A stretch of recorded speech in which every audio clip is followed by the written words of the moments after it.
Hi there, and welcome back to my vlog channel with these rebuilds.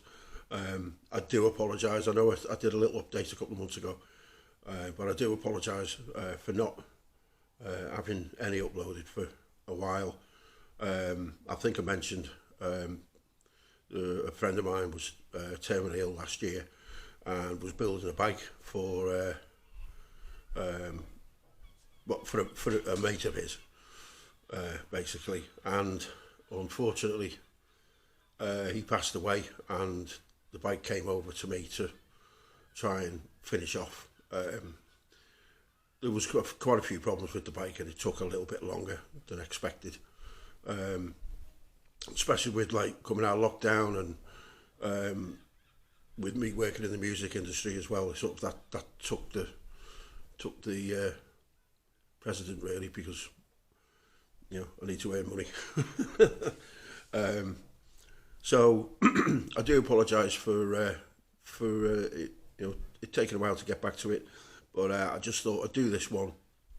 It shows you the update for all three bikes, where I was up to, and I'm hoping over the next couple of weeks I can actually get going, and most probably will be showing some bits on the Trike and the Navigator first, because I've got to get quite a lot of parts for the XS1100. But yeah, it's good to be back doing it. And it's April and the weather's looking good, and it'll be nice to get back into sort of doing some of my own bikes.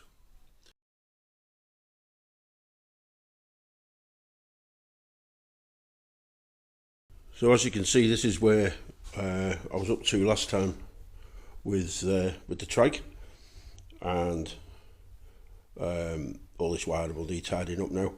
I've started building the electrics box, which was the last thing I ended up doing, which I'm going to have sat underneath the seat. This will all be enclosed. I've just cut a bit of plate just to start mounting everything, and then I'll put some sides on it as well. But that gives you an idea. Using a lithium battery for this. Now, the lithium batteries are great because they're on about a fifth of the weight of a normal battery, and however, you do need to bear in mind that to charge them you need a different charger. This one I purchased, which is a smart battery charger. You can actually do lithium, lead, and lithium ion. I think it's lithium iron phosphate. Li being lithium, Fe being iron, and PO4 being phosphate. That's what the motorcycle lithium batteries are. They're not just a lithium battery. And this sort of charger won't charge unless it knows which battery it is, which is good. They're on about £35, so they're not too dear, but they'll actually do all, you know, normal batteries as well. So that's good, and they'll do car batteries too. And I think this does 24 volts as well, so you can actually charge. You can actually charge 24 volt batteries on small trucks and stuff as well. I haven't tried it. I don't know if anyone has. You know, send us some comments about that. So as I said, I've got the electric sort of mapped out there.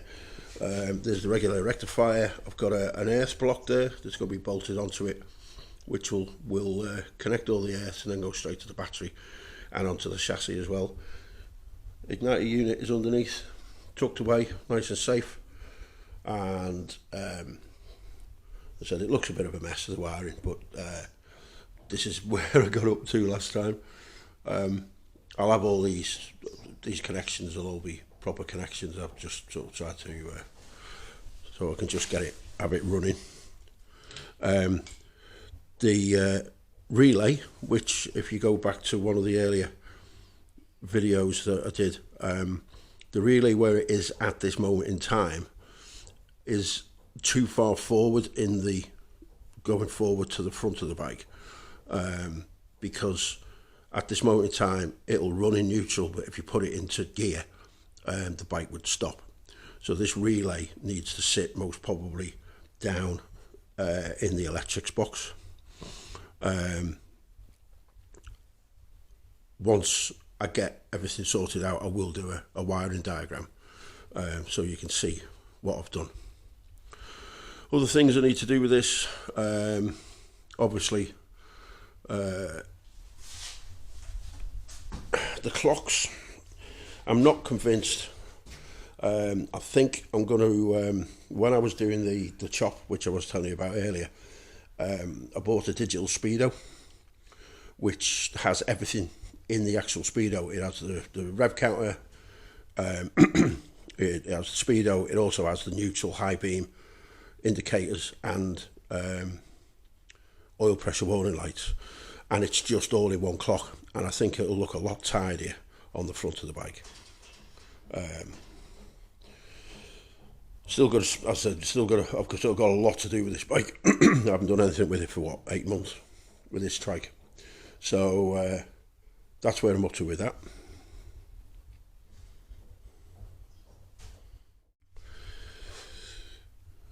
As for the XS1100, this is where we were up to.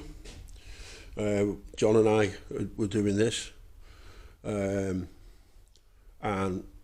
it's going to have a good hoover and a wash down, with it being sat over in California for many years just gathering dust.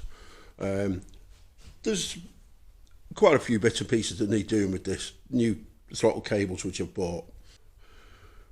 The brake master cylinder is completely seized. That's going to need new seals in there. Hopefully the brakes themselves, because that's been seized, shouldn't be too much of a problem, but I'm going to have to take the brake calipers off as well. Most probably similar for the back. Thought about getting a lithium battery for this bike, but I do have a motor bat here that I bought originally for the XS1100. It's possible that that'll fit in the GL, so I won't have to buy another one because the motor batteries are quite dear as well. But the main thing with this, which we concentrated on in the previous videos, was the engine, and we got it apart. As you of most will remember, we were fighting quite a bit to do it. The crank itself is great. It doesn't seem like there's any problems with the crank. It was the actual small ends here and here. I got one of these moving, which freed up quite well, but I'll still be changing the gudgeon pins and stuff for that small ends. This one's absolutely rock solid. It's just, that's not there. This primary drive has been sat in a particular place for so long when the engine was seized, that needs replacing. The gearbox and everything looks pretty good.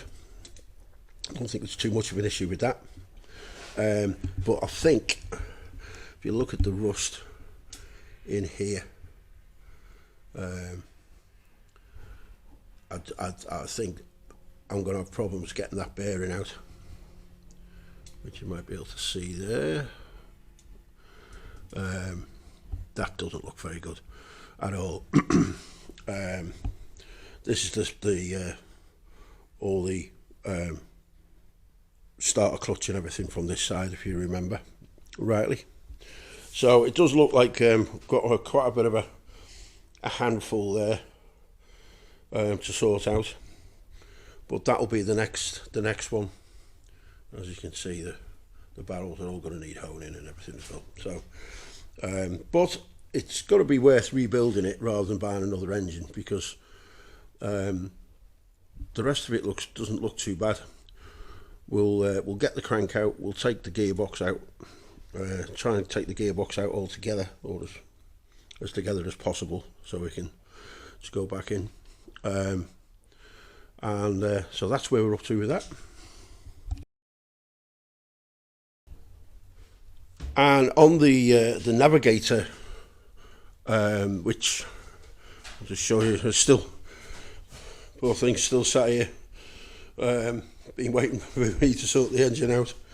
Now, the last thing that happened was the crank got sent away because the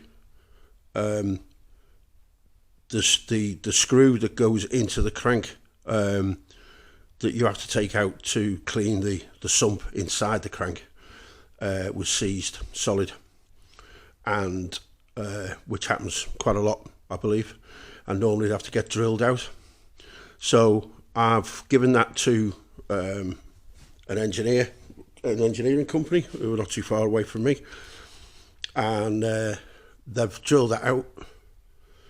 I've got a couple of new screws to put in. Bought a couple, but you only need one. But I've got the bearings, which I showed you about last time in the vlog. And at the moment, because we can't get them, he is making some new bushes, cam bushes, which sit in there and there. So there's 4 of them, one for the timer side, one for the exhaust side. But what I did do, I had a bit of time a while back, was I got my little honing gadget, which you can buy these, they're not dear. You can change the stones on there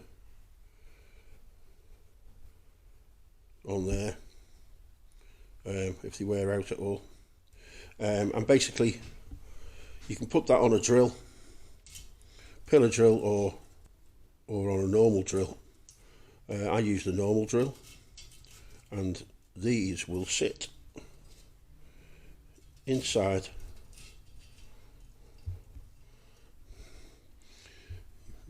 attach that to a drill, and basically run it up and down.